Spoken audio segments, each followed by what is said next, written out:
everyone, I'm Brenda Harvey, author of the Conspiracy series. Welcome back to my channel. Today I want to talk about setting, which I do have another video out there, but setting is so much more than just the landscape and the area around it. It's also the culture, and that's what we're going to be talking about today. But before we get into the video, please like and subscribe to my channel. That's going to help me out a lot. Make sure to buy my 3 books. Yes, The Killers should have come out yesterday. I'm pre-filming this, but I'm super excited. And so that would be Conspiracy, Believe in the Killers. I'm super excited. And so, yeah, make sure to buy those. Also, I'm going to be talking about them in this video and a lot of videos in the future, so you're definitely going to want to make sure that you are watching them. Make sure to be watching my website. That's where I do all of my announcements when it comes to like book launches or just random things. So you definitely want to make sure to be watching that, and please leave any comments and questions you have for me, and let's get into the video. So when you're creating your setting, you're setting the scene for somewhere your audience has never been.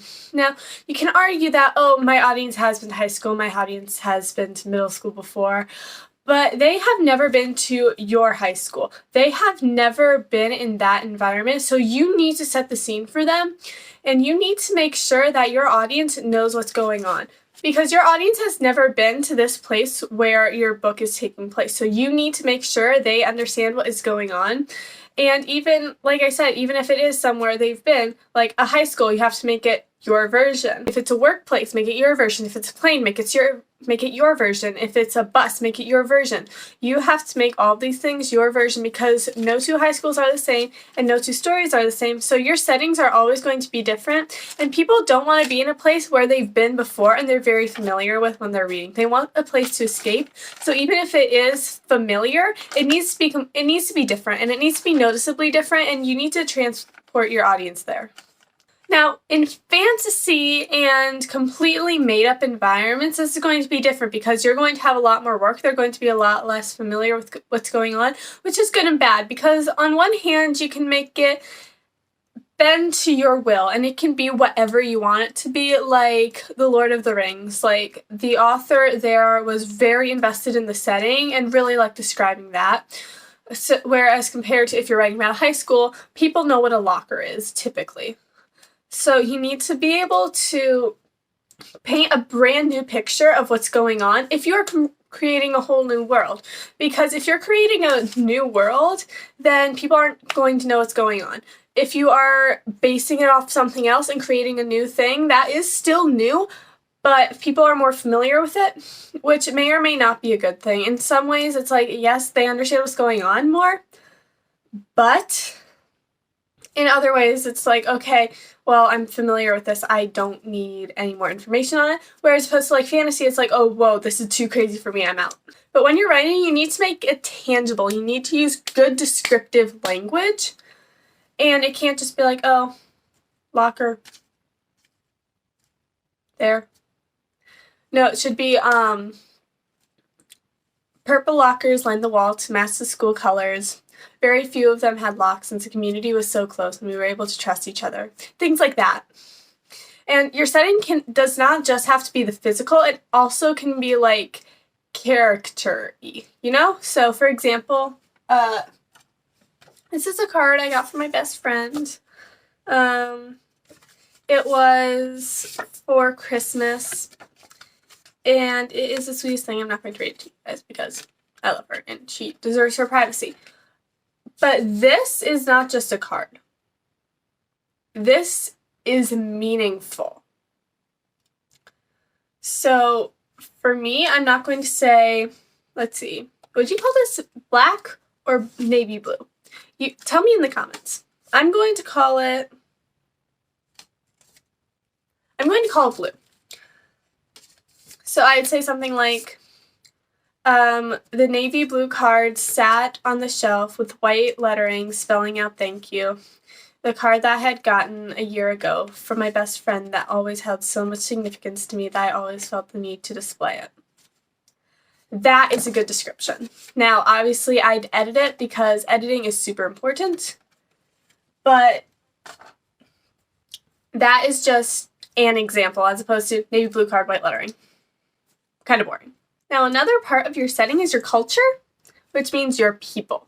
How do your people interact? For example, my best friend goes to a different high school than me. I go to a very small all-girls Catholic school, and the environment there is very welcoming. We really are all sisters. It's a very nice environment. Everyone trusts everyone. It's very nice, but that is very different from my best friend who goes to a very large public high school where there are the groups that you see in movies. And like, Shar, if you're out there and you're watching this, correct me if I'm wrong. Please do, because I don't want to like give misinformation. Anyway, but there is that more like dynamic, and it's a lot different from my small all-girls Catholic school.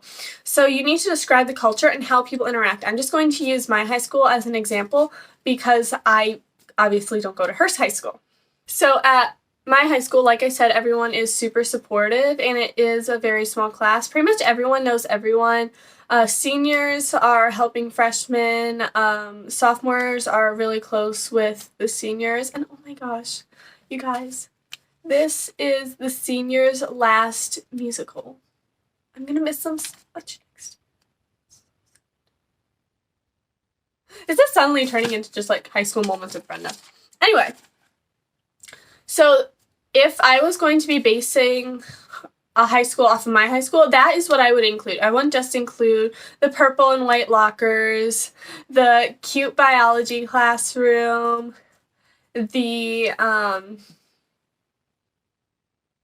stage that's set up in the cafeteria. We don't actually have a theater because we're a small school and no one actually respects the drama kids, so we're kind of set up in the cafeteria right now. Anyway, that is what I would be describing physically. But there's so much more to my high school than just, like I said, the purple lockers, the cutest biology classroom ever. There is also my chemistry teacher, who is just practically the light of the entire school. There's a sisterhood like I talked about. There's Sister Marianne and the candy cart.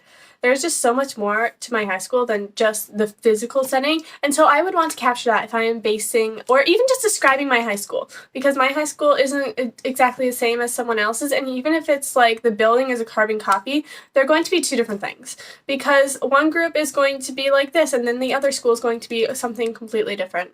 So now, time to get into spoiler territory if you have not read my books. Again, The Killers came out, so tiny bit. So if you want to leave now, that is totally okay. We are not going to be talking about The Killers like very much, so don't worry. I'm not going to be spoiling any plot points. Anyway, so if you have read my books, which you should have if you are watching this part of the video, then you would know that I invented a whole new community and a whole new organization called the Order of Olympus. And there is the island.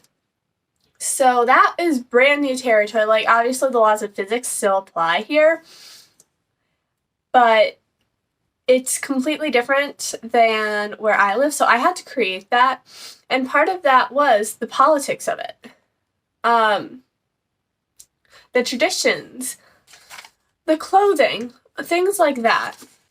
And since the Order rules the world, if you don't know what I'm talking about, click off this video right now and go read my books. And since the Order rules the world, then it makes sense that they're going to have different parts of different cultures sewn in to their culture. For example, this one scene in The Killers, feel free to leave now if you don't want scenes fun. There is a funeral, and the women are wearing black veils. That does not typically happen in American culture, but it is a more common cultural practice. Food. There is some really good food in the Order. I got so hungry when I was writing. I also talked about food in the lead when they were in Istanbul. Turkish food, it just looks amazing. I've never been to Turkey, but their food just seems amazing. Another thing that is different about the Order from American culture, they wear their wedding rings on their right hand instead of their left hand. This is more of a European practice according to my research, whereas American culture, it's supposed to be like closest to your heart. I don't remember what the symbolism was for on the right hand, but that is the tradition in more European culture. And so I included that in the order because I don't want the order to be American because the order isn't American. The order is the order. So you need to build a brand new culture and create a whole new setting because people are going to act differently and the traditions are going to be very different, like the veils at the funeral or the rings on the right hand. If you live in Europe and like you actually put your rings on your right hand, let me know because I'm actually very curious if I was lied to. And if you don't, please like correct me because I don't want to give you guys bad information. And because I don't want to give you bad information. So yeah. Thank you guys so much for watching this video. If you liked it, please like and subscribe to my channel. Make sure to buy my 3 books because again, I talk about them a lot on this channel, and that is The Conspiracy, The Lead, and finally The Killers, which came out yesterday. Make sure to be watching my website. That is, again, where all my announcements are going to be. And please leave any comments, questions, things like that you have for me. And I'll see you guys next week. Bye. Anyway, you guys don't need to know all this about my high school. Congratulations. Try that again. Guys, I went to homecoming like 2 weeks ago. But let me cover up. Look how cute our homecoming tickets were. It was Candyland themed. It was so cute. I'm getting off topic.